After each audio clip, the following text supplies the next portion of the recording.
देखो, दान दो तरह का होता है, बल्कि कई तरह का होता है, लेकिन दो तरह का मुख्य मुख्य मैं आपसे बताऊं।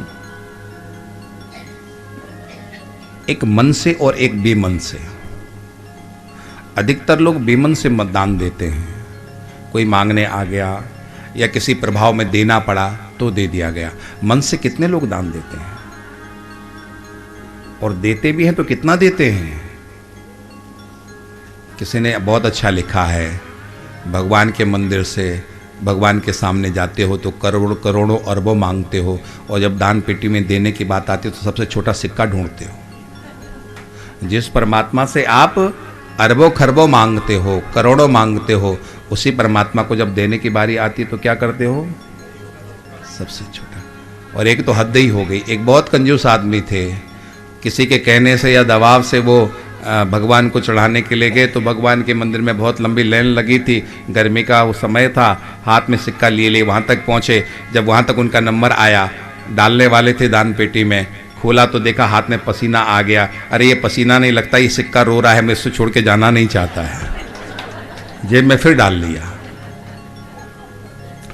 और ये केवल झूठी कहानी नहीं, आज भी बहुत ऐसे लोग हैं जिनको दे, और ऐसा नहीं कि उनके पास है नहीं, बहुत है, लेकिन देने का मन नहीं।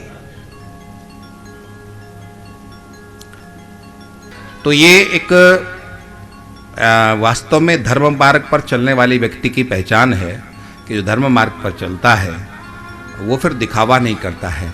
परमात्मा ने हमको दिया है, परमात्मा कहीं दिखावा करता है कि मैंने तुमको दिया है? नहीं दिखावा करता परमात्मा कि मैंने तुमको दिया है।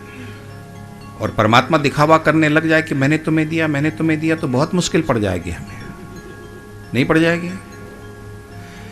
एक धनवान युवक का गरीब मित्र था, तो कहीं पार्टी में जाना था, तो गरीब मित्र के पास अच्छी शर्ट नहीं थी, तो उसने कहा या तो एक शर्ट मुझे दे दे। अब उसने बड़ी मुश्किल से शर्ट दे दी उसको। अब पार्टी में गए तो दोस्तों के सामने खड़े हो गए, तो सबने कहा कि अरे वाह, आज तो बहुत अच्छी शर्ट पहन के आया। तत्काल वो कहता मेरी है। देने वाला क्या कहता है? फिर और आगे गए तो और दोस्त मिले, तो देखा कि ये प्रशंसा नहीं कर रहे, तो जिसने दिया था उसने कहा देखो इस पे ये शर्ट अच्छी लग रही है ना। दोस्तों ने कहा हाँ, ये मैंने दी है इसको। और तीन चार बार और ऐसी जगह जाकर के उसने कहा, तो बेचारे ने वहीं उतार के उसको दे दी। भैया तूने इतना दिया भी नहीं जितनी तूने मेरी बेइज्जती करा दी। लेकिन भक्त कहता है परमात्मा तूने मुझे कितना दिया है। मुझे तूने दाता बहुत कुछ दिया है, मुझे तूने दाता बहुत कुछ दिया है। तेरा शुक्रिया है, तेरा शुक्रिया है, तेरा शुक्रिया है, तेरा शुक्रिया है। मुझे तूने दाता बहुत कुछ दिया है, मुझे तूने दाता बहुत कुछ दिया है। तेरा शुक्रिया है, तेरा शुक्रिया है, तेरा शुक्रिया है, तेरा शुक्रिया है।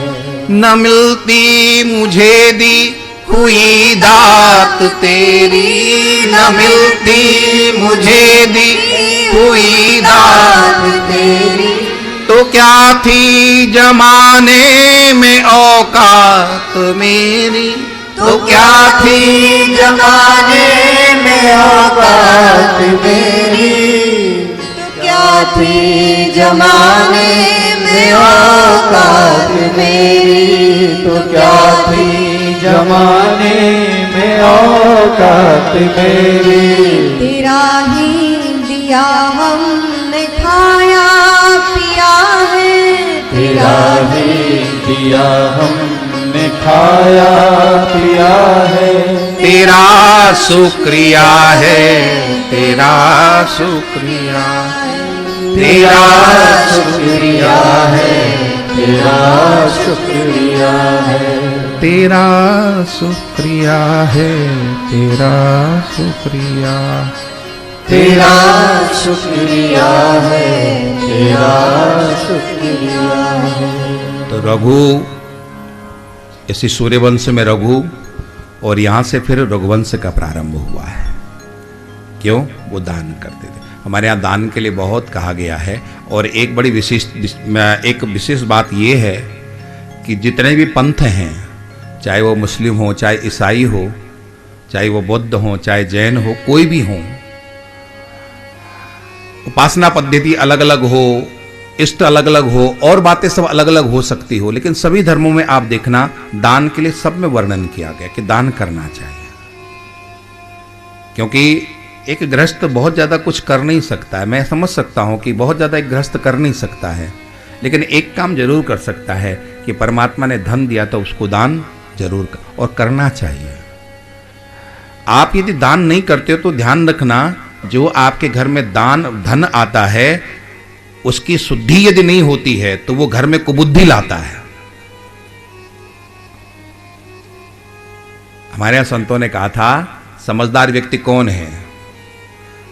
समझदार व्यक्ति वो है, यदि नाव में पानी बढ़े तो उलीझते जाओ। नाव में पानी बढ़े तो क्या करना चाहिए?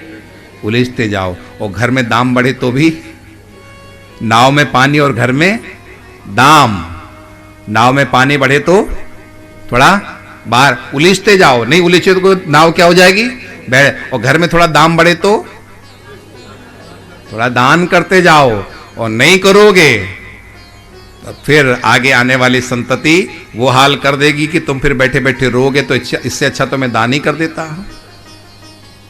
थोड़ा बांटते जाना।